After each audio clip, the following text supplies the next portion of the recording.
laboratory. So in this lab we have all the equipments, the retrofitting kit, right? Presently we are seeing in the bicycle project that is ongoing, and today we are going to see about the lecture on how this wheel, what is this wheel? Hub motor. Hub motor, yes. So this hub motor is functioning, right? So before into the topic, you must have a clear picture about the different types of motors that are used in the electric vehicle, right? So this electric vehicle laboratory, you can see n number of components that are kept on the table, right? So you can see a lithium battery, and there is a differential unit for the auto rickshaw, right? And this one is the eBike wheel, right? Hub motor powered wheel, right? So what are the different types of components or the motors that are used in the electric vehicle? So the hub motor, mid-drive motor, sir. Okay. And this we are using the differential motors. Yes. So can you come closer, Hari? Yes. So this is about the motor that is coupled directly inside the differential. Right? This is one type of motor, right? This is used for this setup is used for the auto rickshaw, right? So here there is no loss of energy because the motor's power is transferred to the differential directly without any interconnecting mechanism, right? So that is what very important. And the next thing you see here is today's topic, that is about the hub motor. So this hub motor is one of the thing that is because that is mounted externally coupled with the motor, but here the motor itself designed for the wheel.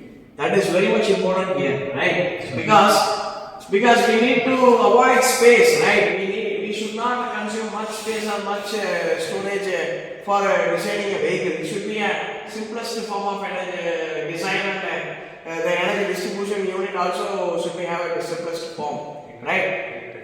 Yes, very good. Yes, knowledge tool, right? So knowledge is the one who got trained very well in this laboratory, and he is in a good job where he uses to design auto rickshaws for industrial application, right? Yes. So this is the hub motor, right? So this hub motor, inside the hub you have the motor winding setup, right? So this motor winding is powered, and it is coupled with the bearing here, right? Yes, and it is the wire is taken outside, and it consists of the Hall effect sensor and everything. You know what is the meaning of Hall effect sensor? What is a Hall effect sensor? Why it is used? Position of motor rotor. Yes. So it should determine the position of the rotor, right? So how the motor functioning? Do you know how the electric energy is converted into this rotary energy motor? There is a motor and the stator. Yes. Then the positive is the rotor gets magnetized and then start to rotate. Very good. So here the motor, if you see inside the motor, it is a combination of stator and rotor. Stator is a stationary part and the rotor is a rotating part, right? Both have a powered with coil, right? So these windings are powered and they are magnified, right? Magnetized, and they supply by energy, right? So there what happens is attraction and repulsion takes place, and then it starts rotating because of the magnetic properties. So here this Hall effect sensor is used to determine what is the position of the rotor. So this wire consists of the inputs. So you can see here the inputs. So one of the input is the positive and the negative terminal. So positive terminal is colored in which color? Red color always, right? And the black color is the negative terminal, right? Other than this, you can see the three different wires that are nothing but the sensor for the position of the rotor, right? So this is coupled with the controller, right? This controller gives the command. According to the command, this motor runs. So you supply energy to the controller. So this is linked, coupled with the throttle. This is the accelerator. So could you people please hold the device? Yes. Now you can see here. So I am just going to give the energy. So first I am switching on the ignition. So this is the precautionary switch in order to avoid the short circuit, right? Yes, sir. So I have given ignition. So this is the ignition key as well as. So once the ignition key is on, the power is shown here, the battery percentage is shown and the kilometer reading is shown, right? So here the motions are here in the control, the forward and reverse. So according to the motor principle, you can run the motor forward or reverse according to by changing the polarity, right? So and as well as the torque can be varied by giving the speed range 1, 2, 3, right? So I am giving 1 and the forward motion. I am just giving minimum throttle or acceleration. You can see how the motor is equipped.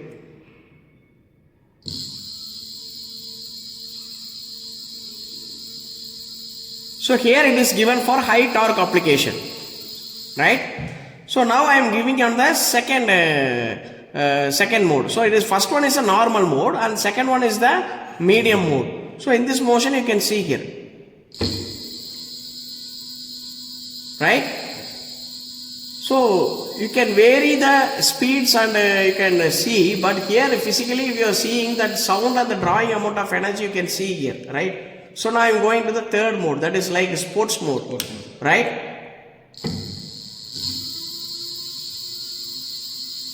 Are you able to see the difference? Yes. The current flow is different as well as now you have seen in the forward motion.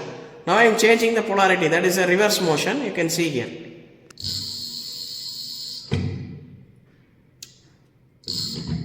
Right?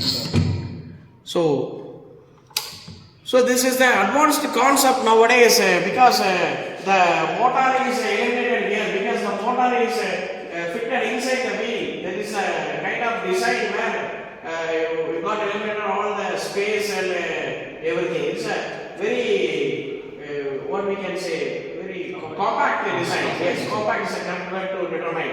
A compact design to design the vehicle nowadays, right? So we engineers we have to work hard and we have to make the system more modular design. That is what very much important.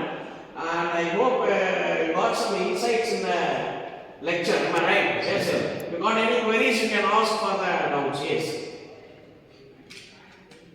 Yes, Mahesh, you can give some insight how you are working in the current project, final year project. Yes. Hello guys. We have discussed about the basic concept. Let me see the working and the additional features in the controller. This is a VLDC hub motor of 1000 watts, and here is the 1000 watts controller to control the motor. This is instrument cluster to get the insights of the motor and controller and sensor data. Here brake to stop the vehicle motion, and it also has a brake switch to cut off the motor during the brake.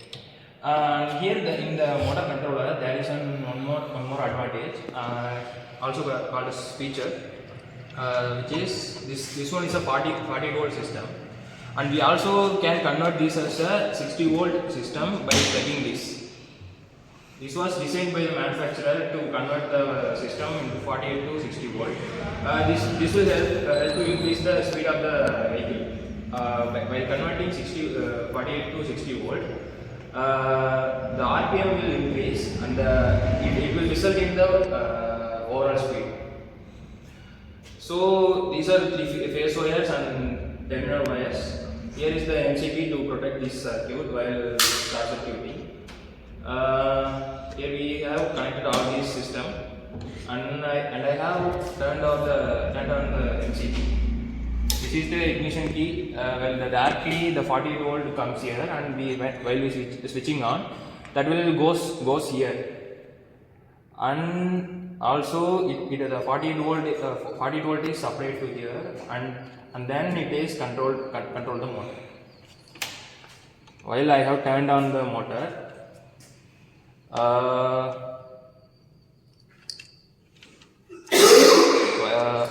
we have to check whether everything is connected properly or not. Yes. And one more thing, the motor has Hall sensor that is used for to find the position of the rotor, which will help to determine the speed of the motor and also the position of the rotor. The position of rotor is very important to control the phase wires. The phase wire is controlled to change the magnetism in the phase wires, and the rotation is happened through the phase wires. At the time, two phase wires are engaged in motor actuation, and one wire will act as a feedback wire to get the data of the phase wires. Now we are going to run the system.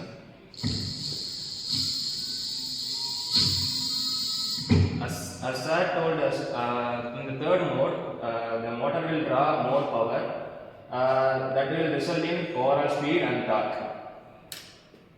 In the first mode, sir also told that it will generate minimal amount of energy is drawn from the battery. And also echo mode. And also we can get more torque comparatively to the third mode. That will help in slopy conditions and uneven terrains. So this mode is used to that. So I think everything gets to you. If you have any queries, you can ask me. Yes. Thank you for participating in this interaction and lecture session. So please utilize this lab every day, and you get acquire some knowledge on electric vehicles. Thank you. Thank you, sir.